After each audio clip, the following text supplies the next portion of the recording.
जय हिंद साथियों, प्यारे बच्चों। स्वागत है आपका हिंदी ज्ञान सागर में। तो जो हमारा अलंकार का पाठ चल रहा था, तो उसी क्रम में आगे बढ़ते हुए आपने सबसे पहले जो है अनुप्रास अलंकार देखा, उसके बाद यमक के बारे में जाना। तो चलिए आज श्लेष के बारे में जानते हैं। श्लेष अलंकार जिस शब्द के एक से अधिक अर्थ होते हैं उसे क्या कहते हैं? श्लिष्ट कहते हैं। जहां किसी शब्द के एक बार प्रयुक्त होने पर भी एक से अधिक अर्थ होते हैं, वहां श्लेष अलंकार होता है। यानी यूं कहिए, श्लिष्ट का मतलब होता है चिपका हुआ। ठीक है, आप एक ट्रिक के माध्यम से समझ लीजिए कि श्लेष बच्चे नहीं जान पाते। तो श्लेष यानी श्लिष्ट, श्लिष्ट, और उसका मतलब होता है चिपका हुआ। जैसे मान लीजिए कि आप एक सेलो टेप ले लीजिए, तो टेप की परत अगर एक उखाड़ेंगे, ठीक है, एक उखाड़ेंगे उसके नीचे एक और चिपका हुआ, दो उखाड़ेंगे उसके नीचे एक और चिपका हुआ, उसके नीचे एक और उखाड़ेंगे चिपका हुआ, यानी निकलता जाएगा।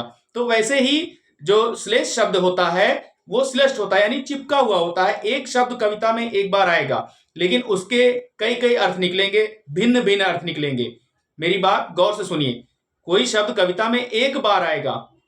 इसके पहले यमक में कोई शब्द कविता में दो बार आता था, है ना? यमक मतलब युग्म यानी जोड़ा, दो शब्द आता था। लेकिन यहां श्लेष में एक बार आएगा।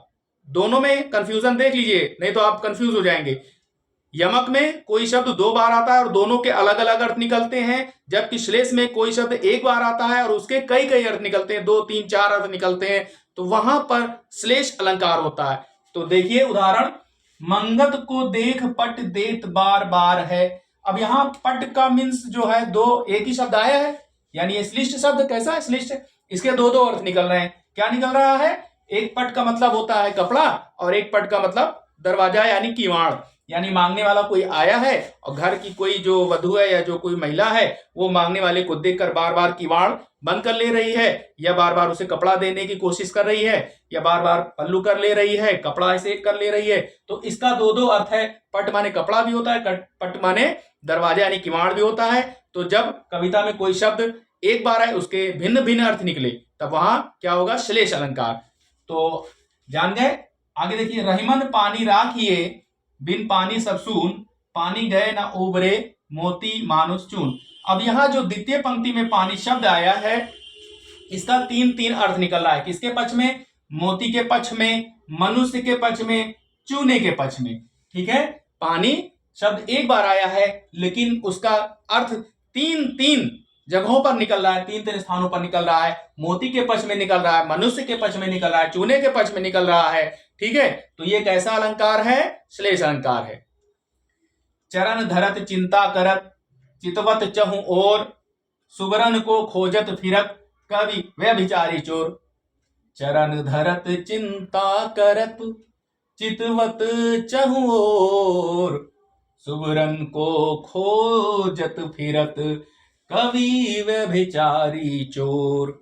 यानी सुबरन, ये शब्द जो है सुबरन, सुबरन का मतलब स्वर्ण भी है, और सुबरन का मतलब सुंदर वर्ण, वर्ण मतलब सुंदरता यानी सुंदर रंग, गोरा रंग से भी है, और सुबरन जो है वो स्वर्ण भी है। यानी इसको हम अगर देखें तो सुबरन मतलब सुंदर, सुंदर वर्ण, वर्ण मतलब रंग, गोरे रंग से है, सुंदर रंग से है। सुबरन सुंदर शब्द, सुंदर वर्ण, वर्ण यानी अक्षर। ठीक है, वर्ण यानी अक्षर यानी शब्द। ठीक है, तो और क्या है? सुंदर वर्ण, सुंदर रंग हो गया, और स्वर्ण यानी सोना। तीन तीन अर्थ निकल रहा है इसका तीन तीन अर्थ निकल रहा है। तो सुबरन को तीन तीन लोग खोज रहे हैं। कौन खोज रहा है? कवि खोज रहा है, यानी उसको रचना करना है। वो सुंदर वर्ण खोज रहा है कि कौन से वर्ण, कौन से शब्द हम कविता में रखें कि हमारे कविता में और अच्छा हो जाए। ठीक है, वो सुंदर शब्दों का चयन ढूंढने के लिए उसको खोज रहा है, सुंदर वर्ण। सुबरन को खोजत फिरत, तो कवि खोज रहा है, सुंदर वर्ण खोज रहा है रचना करने के लिए।